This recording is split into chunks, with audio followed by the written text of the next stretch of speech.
Hello दोस्तों, welcome back to my to channel Niharika math study में आपका स्वागत है।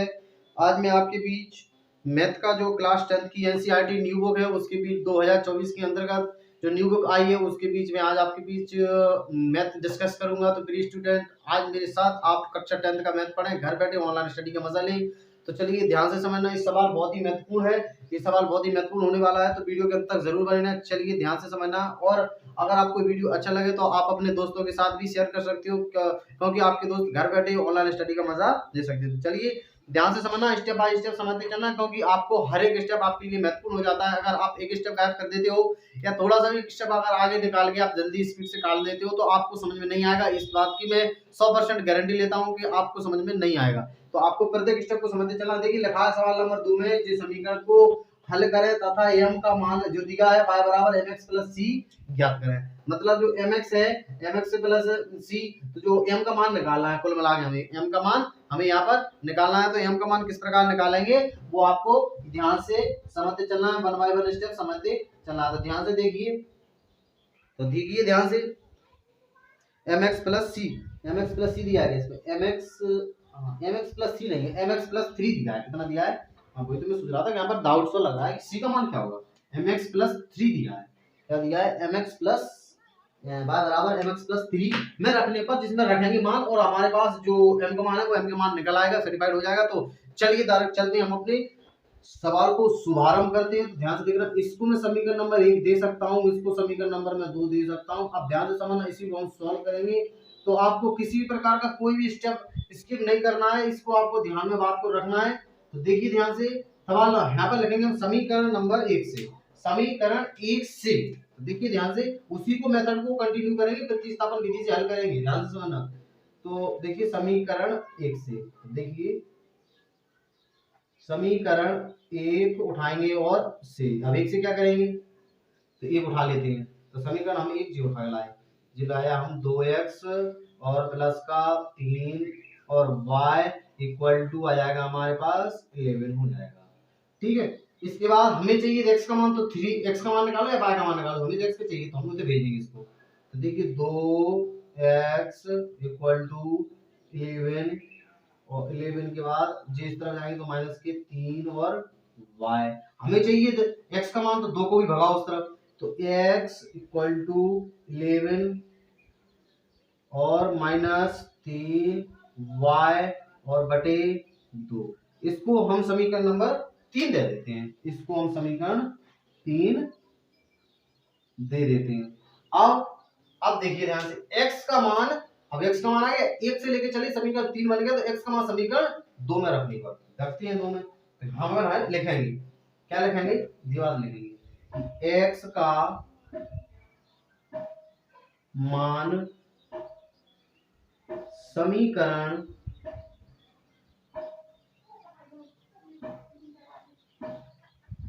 समीकरण 2 में रखने पर, चलिए 2 में रख देते हैं। तो 2 में रखने पर 2 उठा कर लाओ, यहाँ तो आपकी स्क्रीन के सामने दिख रहा है, वैसे हाँ दिख रहा है, थोड़ा सा और दिख रहा है। तो 2 उठा कर लाइए ध्यान से। तो देखिए 2x माइनस के 4y इक्वल टू माइनस के 2 4। इसके बाद एक स्टेप और दिख जाएगा आपको स्क्रीन में सामने दिख जाएगा। तो देखिए ध्यान से x का मान रखेंगे, तो देखिए 2 का हमारे पास जी आ जाएगा 2, x का मान क्या दिया है 11 माइनस 3y पॉइंट बाई 2। तो देखिए 11 ये हमारे पास 11 हो गया, माइनस का हो गया 3 हो गया और y हो गया, और बटे में हमारे पास 2 आ गया और इसको क्लोज कर दिया, माइनस के हमारे पास 4 और y आ गए और माइनस के 2 और 4 हो गए। ठीक है, देखिए ध्यान से 2 का 2 और जो पूरा x का मान हमने 11 माइनस 3y और बटे 2 रख दिया, और माइनस का माइनस 4y के 4y बराबर का बराबर और 24 के 24, कुछ नहीं किया। अब और देखिए ध्यान से, 2 से हम 2 कैंसिल उड़ा देते हैं, 2 से 2 उड़ा देते हैं, तो 11 माइनस 3y हो जाएगा। कितना हो जाएगा 11 माइनस 3y, और जो 2 से 2 कैंसिल हो गया, माइनस के 4y हो जाएंगे, माइनस के 4y इक्वल टू माइनस के 2 4। इसके बाद आप क्या करेंगे, देखिए ये दोनों जुड़ जाएंगे, तो माइनस के 11 उधर लगा दो इसको, तो देखिए 3 और 4 कितने हो जाएंगे 7, तो माइनस के हो जाएंगे 7 y इक्वल टू माइनस के 2 4, और जे प्लस के कुछ नहीं होता प्लस के उस तरफ जाएंगे तो माइनस के हो जाएंगे, तो माइनस के हमारे पास कितने हो जाएंगे 11। इसके बाद माइनस के 7y इक्वल टू देखिए जुड़ जाएंगे तो 4 और 1 5 हो जाएगा, और 4 और 1 5 और 2 और 1 3, कितने हो जाएंगे माइनस के 35 हो जाएंगे, माइनस के 35। 35 के बाद और देखिए अब देखिए माइनस से माइनस कैंसिल हो जाएगा, ऐसे कर दो y इक्वल टू माइनस के 35 बटे में आ जाएंगे माइनस के 7, 7 का भाग लगाएंगे 7 पन्ना 35 और माइनस से माइनस कैंसिल हो जाएगा, तो जो y का मान निकलेगा वो कितना निकलेगा 5, 7 5 से 35। ठीक है, y का मान हमारे पास 5 आ गया। आई होप इतना मैंने समझाया है आपको समझ में आ गया होगा। अगर इतना आपको समझ में आ गया है तो सवाल खत्म, x का मान निकालते हैं और उसमें रखते हैं, जो दिक्वज्या दी है उसमें लिख के हम अपना आंसर को निकाल लेंगे। अब देखिए x का मान हम यहाँ पर लिखेंगे, मैं रेड पेन यूज कर रहा हूँ क्योंकि आपको कोई भी प्रॉब्लम ना हो। हम लिखेंगे y का मान समीकरण, अब किसी में रख लो, y का मान आ गया तो इसमें भी रख सकते हो, इसमें भी रख सकते हो, इसमें मैं इसमें रखूंगा क्योंकि मुझे इसमें अच्छा लगता है रखना, कंफ्यूजन कम होगा। तो मैं यहाँ पर लिखूंगा, क्या लिखूंगा यहाँ पर लिख देता हूँ कि x का मान समीकरण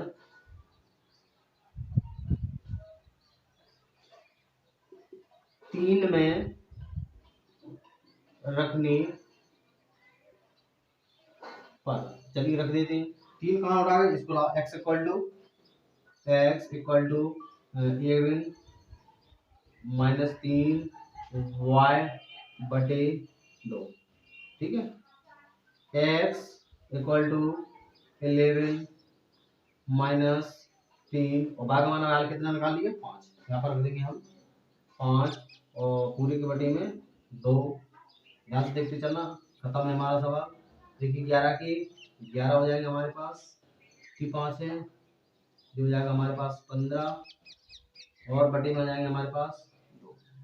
और देखिए ध्यान से x का मान, तो देखिए 11 में 15 11 12 13 14 15 कितना बचा 4 बचेगा, 11 में से 15 में से 11 जाएगा तो 4 बचेगा, लेकिन बचेगा क्या का माइनस का, तो माइनस की 4 बटे में जाएंगी।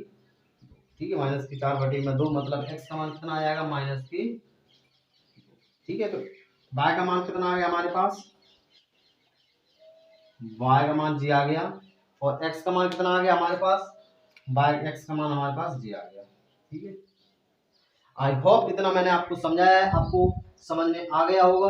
अगर आपको समझ में आ गया है तो प्लीज लाइक और सब्सक्राइब जरूर कर ले। ठीक है, अब और देखिए ध्यान से, अब हमको कुछ दिया है, क्या दिया है y बराबर x प्लस g दिया है, चलो इसमें रख देते हैं, तो चलो रख दें x और y, तो एक लाइन लिखना पड़ेगा, क्या लिखना पड़ेगा वो देखिए ध्यान से,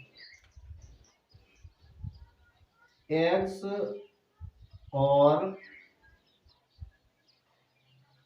y के मान रखने पर, तो चलिए रख देते हैं, कहाँ में रखने पर, इसमें रखने पर, y बराबर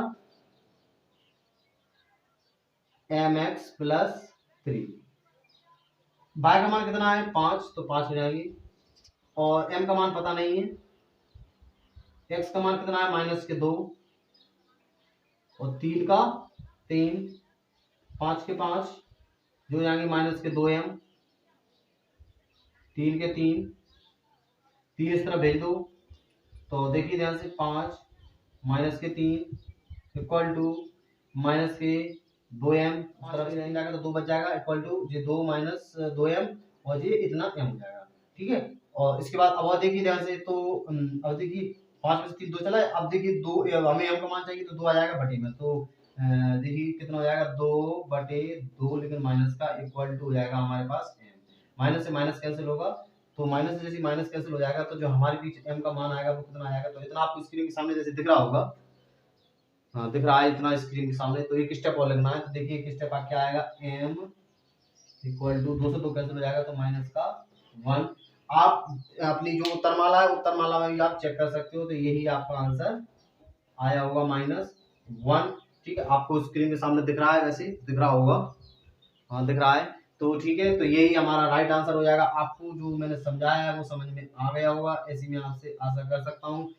अगर आपको थोड़ा सा भी अगर कम समझ में आया है तो कोई दिक्कत नहीं है, मैं आपको इसको दोबारा रिटर्न करके समझा देता हूँ। एक बात और समझ लीजिए, आप बढ़िया पेन कॉपी आप रख लीजिए अपने पास में, और एक बार मैं इसको दोबारा समझा रहा हूँ, दोबारा पूरा रिटर्न कर रहा हूँ, तो प्रत्येक स्टेप को आप दोबारा समझिएगा ध्यान से, तो देखिए किस प्रकार समझना है। ठीक है, तो मैं आपके लिए एक बार दोबारा समझा रहा हूँ, तो उसके लिए प्लीज एक लाइक और एक सब्सक्राइब तो बनता है। तो चलिए ध्यान से आपको देखना है। देखिए प्रतिस्थापन विधि से हल करना है। देखिए जो प्रश्न नंबर 3.2 का जो सवाल नंबर दूसरा है, जो समीकरण हमको दिए हैं, इसको हमने समीकरण नंबर 1 और समीकरण नंबर 2 को हल करने पर m का मान निकालेंगे इसमें रख के। ठीक है, तो वही हमने लास्ट में किया है। तो ये समीकरण 1 और समीकरण 2 को मान लेते हैं। यहाँ पर लिखेंगे समीकरण 1 से, तो समीकरण 1 उठाएंगे तो 2x + 3y = 11। ठीक है, हमें x का मान या y का मान, मैंने जैसे समीकरण 1 उठाया, तो आप कुछ भी उठा सकते हो, लेकिन आप एक उठाओगे तो मतलब एक क्रम वाइज चलता है। जो मैंने पिछले 3 4 5 सवाल करवा दिए वो इसी प्रकार के मेथड से करवाए। ठीक है, तो समीकरण 1 से 2x + 3y = 11 हो जाएगा। इसके बाद ध्यान से देखना, तो 2x का 2x रहेगा, 3 को हम उस तरफ भेजेंगे तो 11 - 3y हो जाएगा, 2 बटे चले जाएंगे तो 11 - 3y = 2 हो जाएगा। और इसको ही हम समीकरण नंबर 3 दे देते हैं। इसके बाद देखिए x का मान समीकरण 2 में रखने पर, क्योंकि 1 से लेके चलेंगे तो हम 2 में रखेंगे, तो x का मान समीकरण 2 में रखने पर, तो समीकरण 2 कहां है, तो इसको हम उठा के लाएंगे, तो 2x - 4y = -4 यानी 24। इसके बाद देखिए 2 का 2 आ जाएगा, x की जगह हम ये पूरा मान रख देंगे, तो जिसको देखिए पूरा रख के उठाएंगे। इसके बाद -4 बराबर -24, देखो सेम बराबर, कोई दिक्कत नहीं है। और देखिए इसके बाद देखिए 2 से हम 2 कैंसिल कर देंगे तो 11 - 3y हो जाएगा, 11 - 3y - 4 और बराबर -24, -4 बराबर -24। देखिए ध्यान से 3 और -3 और -4 कितने हो जाएंगे, तो -3 और -4 हमारे पास 7 हो जाएंगे, माइनस के, और इक्वल टू 11 हम उस तरफ भेजेंगे तो देखिए -24 हमारे पास आ गया था, 11 इस तरफ हो जाएंगे तो माइनस के हो जाएंगे, तो -7y इक्वल टू 24 और 11 हो जाएंगे -35। ठीक है, तो जिसमें इसका भाग लगेगा तो y बराबर तो -35 बटे -7, 7 से कैंसिल हो जाएगा, 7 पन्ना 35, यानी जो y का मान निकल के आया लास्ट में जो फाइनल है वो प्लस के 5, आपके पास -5 आंसर हो जाएगा। अब y का मान समीकरण 3 में रखिए, 2 में रखिए, 1 में रखिए, आपकी इच्छा।